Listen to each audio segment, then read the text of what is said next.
Hello les amis, je suis ravie de vous retrouver pour cette nouvelle vidéo et on va parler du jeûne intermittent, de ce qui s'est passé depuis le mois d'avril, parce que je vous ai plus vraiment parlé du jeûne intermittent. D'ailleurs, j'ai pas fait beaucoup de vidéos et c'est ce qu'on va parler dans cette vidéo. En fait, je l'ai arrêté, pourquoi je l'ai arrêté, est-ce que je vais le reprendre, tout ceci, tout cela. Si ça vous plaît, c'est parti. Alors, donc, nous sommes début octobre au moment où je filme cette vidéo. Et ça fait très longtemps que j'ai pas fait de vidéo, ça fait aussi longtemps que j'ai arrêté le jeûne intermittent et je vais vous expliquer pourquoi. Alors, donc je faisais le jeûne intermittent, j'ai fait le jeûne intermittent jusqu'à fin avril. Pourquoi j'ai arrêté de faire le jeûne intermittent fin avril? Alors c'est pas parce que j'avais pas de résultats, c'est pas parce que j'avais regrossi, c'est pas du tout pour ça, parce que c'est peut-être ce pourquoi vous vous dites ah ouais, elle a peut-être arrêté pour ça. En fait, j'ai commencé le sport début avril. J'ai fait le bikini avec Sissi. Alors je vous mets un lien si j'en trouve un. Enfin oui, il y a une playlist. Donc je vais vous expliquer un peu comment j'ai procédé. Le bikini avec Sissi numéro 7, c'est Sissi qui fait un programme gratuit sur sa chaîne avec 3 séances par semaine, le lundi, le mercredi et le vendredi. Donc ça, c'est au mois d'avril. Et je l'ai fait, on va dire, en live tout le mois d'avril. Et vers la fin avril, j'ai eu... en gros, le matin, j'avais faim, quoi. Je pense que c'est le sport qui m'a donné plus faim, ce qui peut être totalement normal.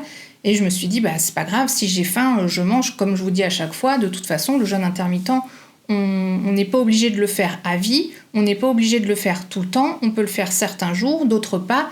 Et le but, c'est de suivre son ressenti. Et donc là, c'est ce que j'ai fait. Donc j'ai suivi mon ressenti. Je voulais manger le matin, je me suis mis à manger le matin. Du coup, depuis fin avril, je mange le matin, sachant que le bikini avec Sissi, qui dure 4 semaines, à partir du début avril, avec les sessions en live et après qui sont disponibles sur sa chaîne, je l'ai enchaîné 4 fois de suite. C'est-à-dire que je l'ai fait pendant 4 mois. Je l'ai fait au mois d'avril, au mois de mai, au mois de juin et au mois de juillet. Alors attendez, qu'est-ce qui s'est passé au mois d'août? Alors j'ai dû arrêter quelques fois, soit quand on est parti pendant un week-end, parce que je vous mets aussi dans le lien, dans le petit... on était parti un week-end à Arcachon fin juin. Du coup, ça m'a permis de recaler en fait le bikini avec Sissi. Je pense que ça devait être la fin du mois de mon troisième mois, pardon. Du coup, j'ai recommencé début juillet un 4e mois. Et je suis en train de me dire qu'au mois d'août, où je l'ai fait 5 mois alors. Bon, cette vidéo n'est pas du tout préparée, donc c'est pour ça que ça se trouve, j'ai des gros trous. Dans ma tête, c'était début septembre que j'avais arrêté le bikini avec Sissi, mais c'est peut-être bien début août finalement. C'est totalement possible. On n'est pas parti en vacances. Bref, je continuais sur ma lancée et alors après le bikini avec Sissi, non pas que je voulais arrêter le sport, mais je voulais changer de sport. C'est-à-dire que j'ai voulu me remettre à la méthode Lafay. Je ne sais pas si certains d'entre vous connaissent. C'est une méthode moi que j'ai achetée en 2008, si je dis pas de bêtises, que j'ai souvent commencé et arrêté parce qu'en fait elle est quand même assez contraignante. Et là je me disais bon, faut faire la partie rééquilibrage qui dure 1 mois, 2 mois, 3 mois, ça dépend un peu de notre profil de souplesse, parce qu'il préconise de ne pas se lancer dans la musculation tant que notre corps n'est pas assez souple, et je trouve que c'est vraiment une très très bonne chose. Donc le problème c'est que je m'étais dit que je ferais ce rééquilibrage le matin, parce que les autres fois en fait je faisais mes séances de yoga le matin. Sauf qu'en fait ça a fait le bazar entre yoga, rééquilibrage, parce que pour moi c'est plus ou moins la même chose. Et finalement, le matin, je faisais ni l'un ni l'autre. Donc j'ai même laissé tomber mon yoga. Et là, maintenant, c'est un peu devenu... je suis un peu perdue dans mon organisation sportive parce que je ne fais finalement plus rien. À part des fois où je fais une séance de yoga ou de rééquilibrage, j'ai pas mon organisation comme je devrais.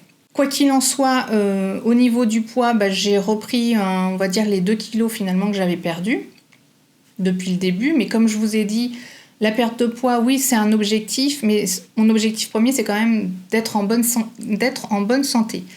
Et c'est comme si je n'arrivais plus à me remettre à faire le jeûne intermittent sans pour autant que je m'étais dit « il faut que je le reprenne ». Du coup, aujourd'hui, pourquoi je fais cette vidéo? Parce que je suis toujours en train d'encourager les personnes qui m'écrivent et je suis totalement convaincue que le jeûne intermittent, c'est une très bonne chose, mais ça dépend en fait d'où on part et où l'on va, parce que c'est un bon coup de pouce. Et le truc, c'est que le jeûne intermittent, c'est bien pour se lancer, à prendre de nouvelles habitudes qui sont très bonnes.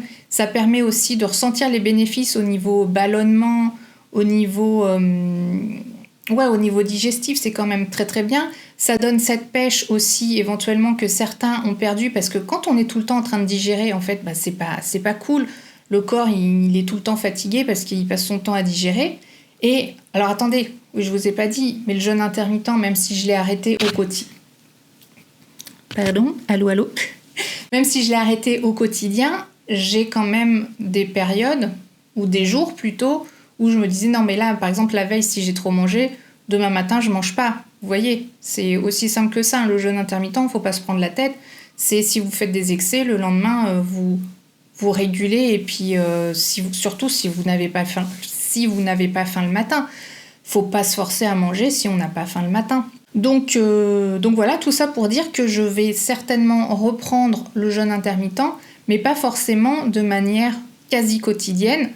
Et si on parle plus dans une optique de perte de poids, parce que ça c'est quelque chose que je n'avais pas fait quand je pratiquais le jeûne intermittent, je ne faisais pas attention vraiment à ce que je mangeais. Et dernièrement, je vous avouerai que moi, c'est ce que je dis à chaque fois, je fais beaucoup d'écart. Donc forcément, à un moment donné, je suis toujours en excès calorique par rapport... Alors, j'ai eu un petit souci technique d'enregistrement, ça a dû couper net et je sais pas où exactement. Ce n'est pas grave, ce sont les aléas de la technologie et je ne vais pas refilmer toute cette vidéo juste pour ça. Voilà, c'était juste pour vous tenir au courant. Donc, y a des fois, je vais pratiquer le jeûne intermittent. Il y a d'autres fois, je ne vais pas forcément le pratiquer si j'ai faim le matin. Voilà, ça va être vraiment suivre mon ressenti. Par contre, ce que je vais faire, chose que je ne faisais pas avant, c'est de...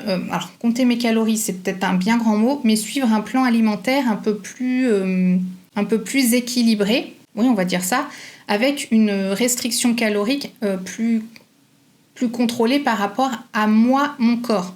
Et je tiens bien à préciser que c'est par rapport à moi, mon corps, par rapport à ma taille, mon poids actuel, mon âge et tout ça, parce que je sais qu'il y a des gens qui me contactent et surtout qui me contactent par rapport à mes vidéos une journée dans mon assiette, où par exemple je mets 1500 calories ou le nombre de calories. Et ce sont des personnes qui sont en très grand surpoids, obèses ou obésité morbide. Et avec ces critères-là, donc on n'a pas la même taille, on n'a pas le même poids, on n'a pas non plus le même âge.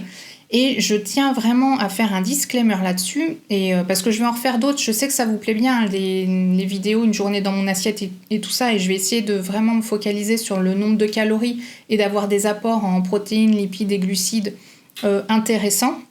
C'est-à-dire pas trop chargé en glucides, mais pas non plus low carb ou tout ça, vraiment quelque chose de bien équilibré. Et je voudrais dire vraiment à ces personnes-là, si vous êtes en grand surpoids, ne faites pas des journées à 1400, 1500 calories, vous allez vous mettre en danger. Si c'est vraiment une journée ponctuellement, ok, mais si c'est pour tous les jours, non, il vous faut au moins 1000 calories de plus, hein, si vous êtes vraiment obèse, en grand surpoids et tout ça. Donc voilà, faites attention là-dessus, parce que le fait de trop restreindre ses calories, je le dis dans cette vidéo-là, ça peut être dangereux pour vous, hein, donc faut pas le faire. Et même pour les personnes qui sont en faible surpoids, qui font des journées genre à 500, 700 calories ou je ne sais combien, enfin en dessous de 1000, 1200, en fonction de votre taille et votre poids, c'est trop peu en fait. Voilà, il ne faut pas trop restreindre ses calories. Au bout d'un moment, le corps se bloque et vous avez beau faire restreindre, et vous ne perdez pas de poids, voire vous en prenez, c'est normal, parce que le corps qui est en blocage, lui, le peu qu'il peut prendre, il va stocker parce qu'il est en mode famine. Donc voilà, c'était la petite aparté. C'était ça aussi que je voulais partager avec vous, c'est-à-dire en fait, quand on veut être en bonne santé, perdre du poids ou équilibrer son poids, c'est un ensemble de choses qui font que faut pas faire n'importe quoi, faut suivre son instinct aussi, et des fois on a des fausses croyances qu'il faut un petit peu recalibrer, tout comme par exemple le gras. Le gras, ne pas mettre de gras, c'est pas bon non plus. Donc faut bien prendre des bonnes portions de bons gras.